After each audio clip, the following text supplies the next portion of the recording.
I was waiting for you guys to invite me. This is my favorite podcast. So we've already been over this. You're a big fan of the show. You're a 92%er. What are your favorite segments that you hear Travis and I go into on a routinely basis? I like New News just because of the screaming. Like I hear him screaming New News from across the house constantly. Yes. It's like my favorite part. Like he'll be like, new news. And I'm in the kitchen being like, new news. So I love that because of just the bellowing of it. Like I love No Dumb Questions. That's a banger. I really like it when you give people advice. It's kind of my personal favorite. Do you usually agree with the advice or do you just like listening to it? I mean, I think that like you guys give such male-centric advice. It's which I think is just like just dudes who don't want drama. Yeah. Dudes who are trying to avoid the mess. But sometimes you're going to like do a bit and say the messiest thing that they could do, which is funny too. So we're going to ask the question everybody watching the show is currently asking. Why are you coming on the show? Why New Heights? What are you doing? You have so many better things to do with your time. This podcast has done a lot for me. I owe a lot to this podcast. This podcast got me a boyfriend.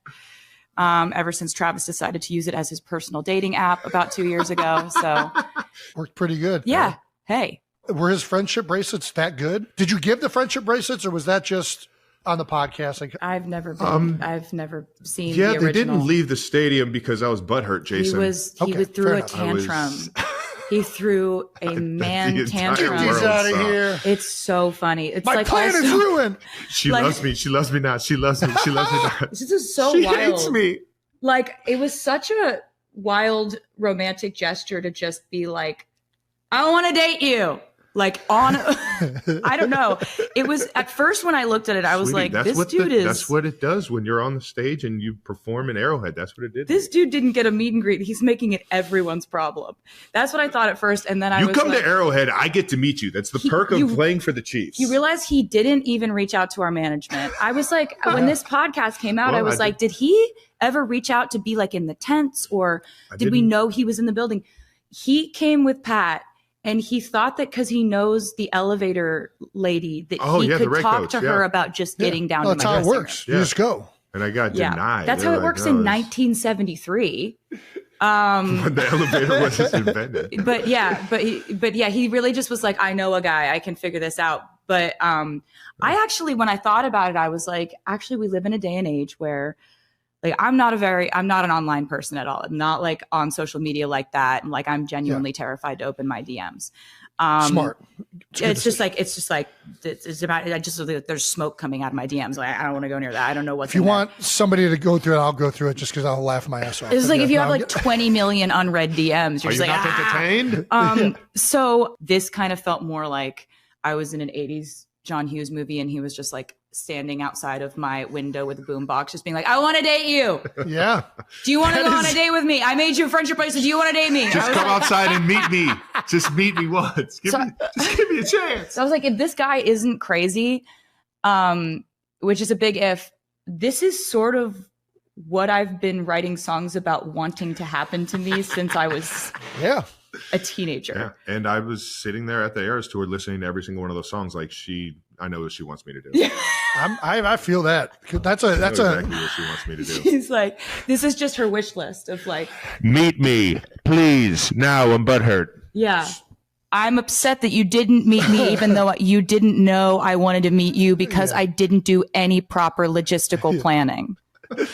Who plans Typical nowadays? Kelce. Typical Kelce. It was wild. It was wild, but it worked. I'm glad it worked. I'm just circling back to New Heights to say thank you for this. Yes. Look at this.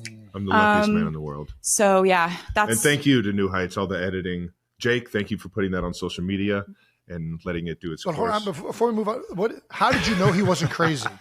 Because that's the other side of that, right? Like a guy goes up there and professes his love for you. It's crazy, either Jason. One, it's like this could be the most romantic thing in the world. It can also be like this is somebody. He is crazy, Jason. I mean, but there's a right crazy. Yeah, he's the good kind of crazy. And I knew that he wasn't crazy the first couple of times that we talked. I was just like, he's truly getting to know me in a way that's very natural, very pure, very normal. Like also like just the way that he could make me laugh so immediately. About normal things. Travis is like, he's just a vibe booster in everyone's life that he's in. He's like a human exclamation point.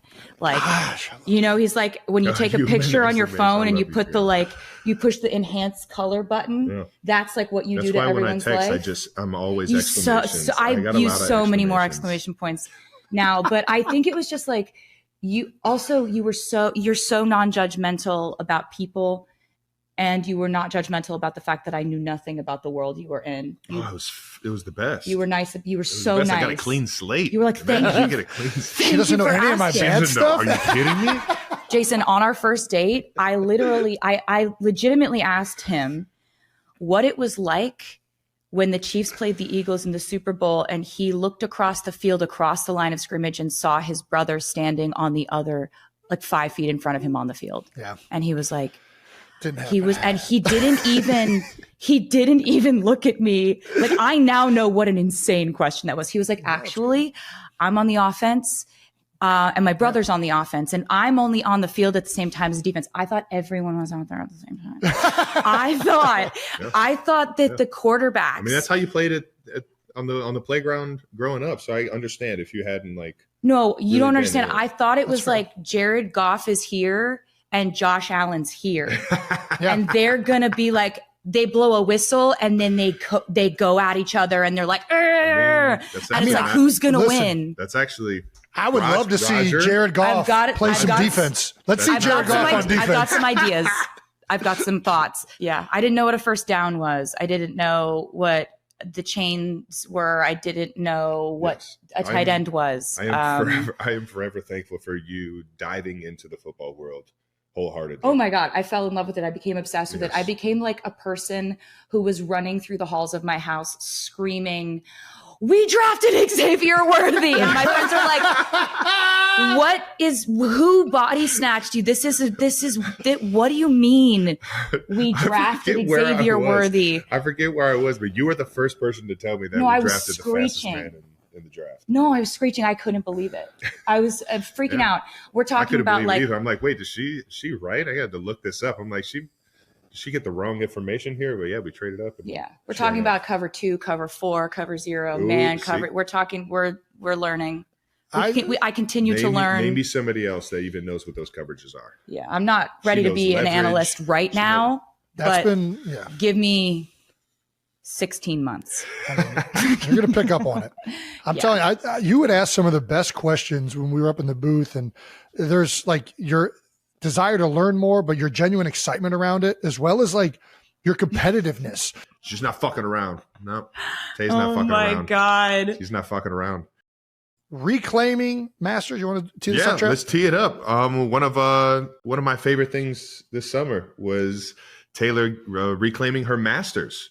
Her recording of her first 6 albums finally became hers. Yep. And you haven't really talked about it. You made that beautiful post on all your social channels, thanking everyone that made it happen and everything. But why don't you tell the 92%ers how it really felt? Oh, wow.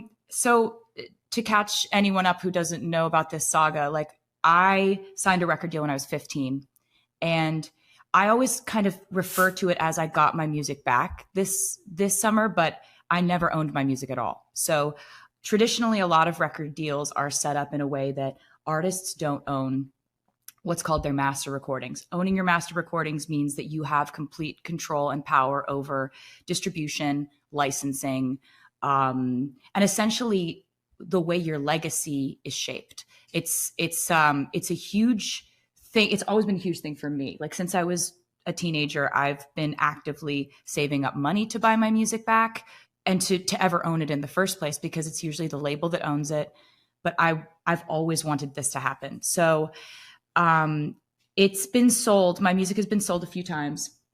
The first time that it was sold, it really ripped my heart out of my chest. And I told everybody exactly how that felt for me and what I was going through. And I started basically defiantly re-recording my music because I wanted to own it. And this was the only way I thought it was ever going to happen. And so I knew she had a bad kid, and she's just got a little bit of a bad kid.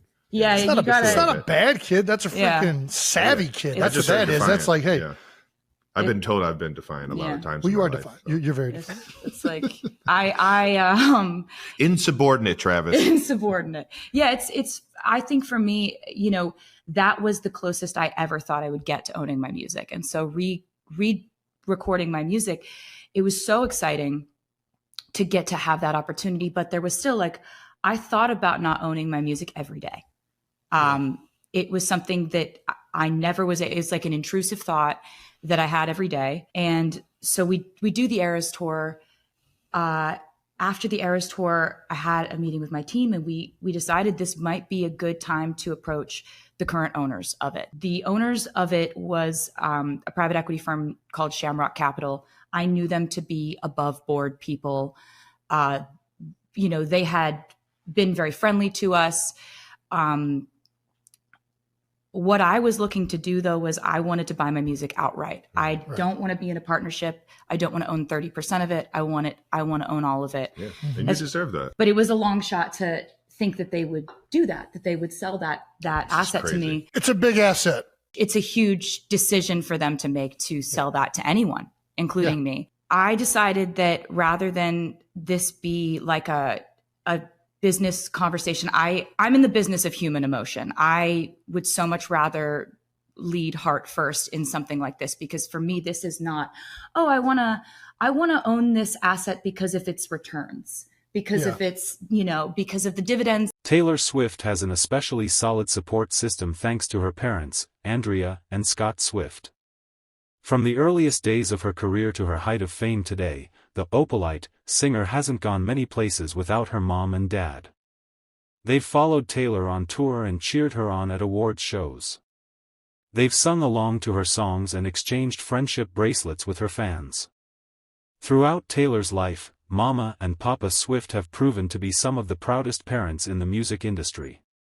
From the earliest days of her career to her height of fame today, the Opalite singer hasn't gone many places without her mom and dad. They've followed Taylor on tour and cheered her on at awards shows. They've sung along to her songs and exchanged friendship bracelets with her fans. Throughout Taylor's life, Mama and Papa Swift have proven to be some of the proudest parents in the music industry. As Swift's dad celebrates his 74th birthday on March 5, 2026, take a look back at some of Andrea and Scott's sweetest moments cheering on their daughter. During her Mother's Day performance on the Eras tour, Taylor played "The Best Day," her lyrical homage to Andrea, as a surprise song. The songwriter introduced the song by recalling the first time she showed it to her mom. "I wrote this song just compiling these sort of core childhood memories I had of not just her as a mother, but her as a friend," Taylor said. She continued to describe her mom's questioning response upon her first listen. She said, "It's such a beautiful song. Where did you find it? It sounds exactly like the things we went through," Taylor explained. "I was like, Mom, I wrote it and recorded it secretly, it is our memories. It was the sweetest thing ever because I just think she couldn't have comprehended that I would write a song about the two of us." Once Andrea realized it was a tribute to her, Taylor remembers her immediately breaking down into tears. Even though Scott spent plenty of time on tour, Taylor crafted him a precious memento on opening night of the Eras tour. The All Too Well singer posted an Instagram story of the dad of headliner pass her father wore for extra exclusive access backstage. "Made my dad's tour credential," Taylor captioned the photo. "We are a small family business." She followed with another example of family teamwork, sharing a photo of Scott and Andrea's hands hard at work bedazzling a white guitar. In her caption, Taylor quizzed her fans on who they thought crafted her Eras tour crystallized fearless guitar. A. Artisans and finely trained craftsmen. B. A professional musical instrument manufacturer. C. My parents with super glue and a free afternoon, she joked. The singer's tour documentary End of an Era unveiled the mastermind behind Taylor and Travis' happy ending, none other than Andrea Swift. When Andrea saw Travis's bid to meet Taylor after her concert, she phoned her resident expert on the Kansas City Chiefs, her cousin, who gave a glowing review of the tight end. "So you call me with this tone of, 'Hey, I know you're not gonna react well to this, but there's a guy, Taylor recalled. You said something to the effect of, "You gotta start doing something different." Mother must know best, because the two got engaged in August 2025 after 2 years of dating.